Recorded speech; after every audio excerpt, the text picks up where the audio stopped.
Welcome to the second episode in a Legendarium series about Elizabeth Woodville. In part 2, The Kingmaker Unmade, we will talk about the furious reaction to King Edward's marriage to a commoner. By September 1464, news about King Edward's marriage to the commoner Elizabeth Woodville leaked out, to the horror of the Privy Council. King Edward IV took the throne from the Lancastrians only 3 years before, and he could easily lose it to Queen Margaret and her son Edward of Winchester, heir to the deposed King Henry VI. Worse, King Edward IV married the widow of a Lancastrian, which offended his Yorkist supporters. Still worse, King Edward's most important ally, Warwick the Kingmaker, negotiated with the French for months to marry one of their princesses to the king. And news of the king's union not only insulted the Kingmaker's hard work, but made him look like a liar and a fool to the French court. Foul rumors spread that Elizabeth Woodville used seduction and witchcraft to ensnare the king. Other rumor mongers claimed that King Edward IV himself sprang from an illegitimate union, namely his mother's supposed affair with a Frenchman. Shockingly, King Edward's own mother may have started these rumors, for she hated her new daughter-in-law Elizabeth Woodville so much that she would ruin her own reputation if she could ruin her daughter-in-law as well. Despite the furious reaction, King Edward IV cleverly used his wife's coronation to legitimize his new bride. For the May 26, 1465 coronation, King Edward hired actors to dress as angels and bought Elizabeth an expensive purple gown to dazzle onlookers into acceptance. Yet Elizabeth Woodville remained widely hated at court, so she sought to build a strong coterie of well-placed supporters to protect her. Bringing her 12 brothers and sisters into the royal fold, she arranged advantageous marriages for each of them. The most infamous of these saw the union of her 19-year-old brother John to the powerful and wealthy Duchess of Norfolk, then 65 years old.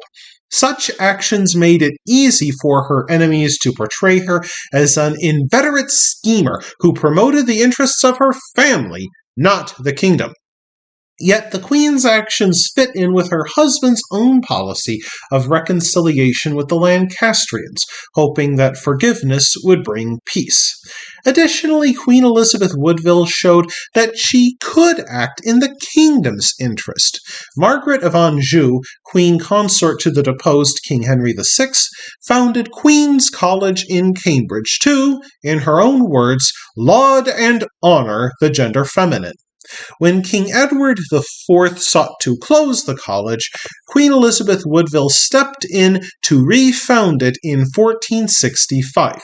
She set aside a portion of her yearly income for its upkeep and improvement, and it flourished under her patronage. Today, Queen's College remembers Elizabeth Woodville as Vera Fundatrix, or true founder.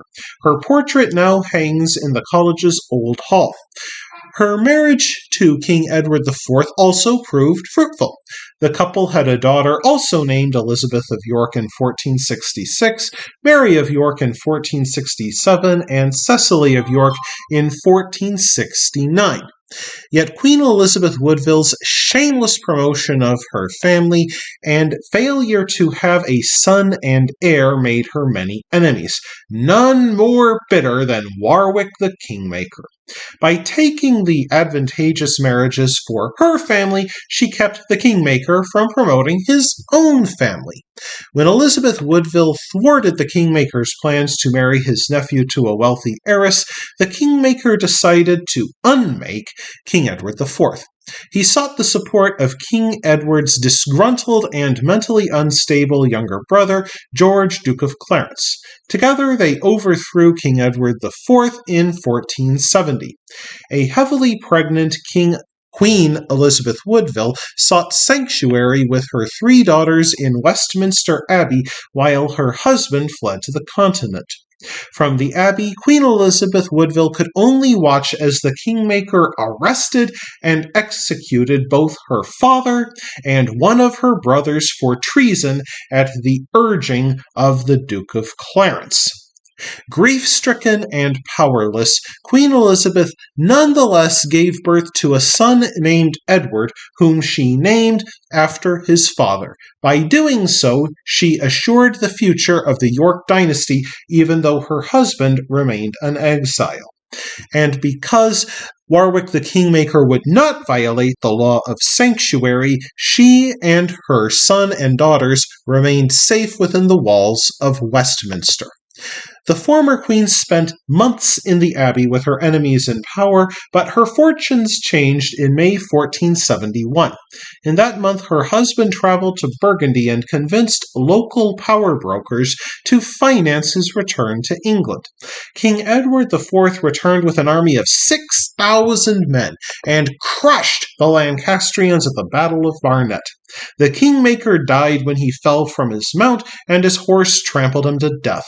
His soldiers fled into nearby monasteries, and vengeful Yorkists ignored the laws of sanctuary, which protected Elizabeth Woodville, by dragging the Lancastrians outside and beheading them. King Edward IV was remorseful enough for this to attend services in the abbey, including a funeral service for Edward of Winchester, the son and heir of the twice deposed King Henry VI.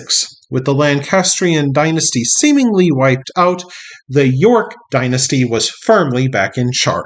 That wraps things up for this episode of The Legendarium. I hope you enjoyed it. If you did, press like. If you want to see more, press subscribe. And if you've got anything to say, let me know in the comments section. Thanks again for joining me, and I hope that you have a great rest of the day.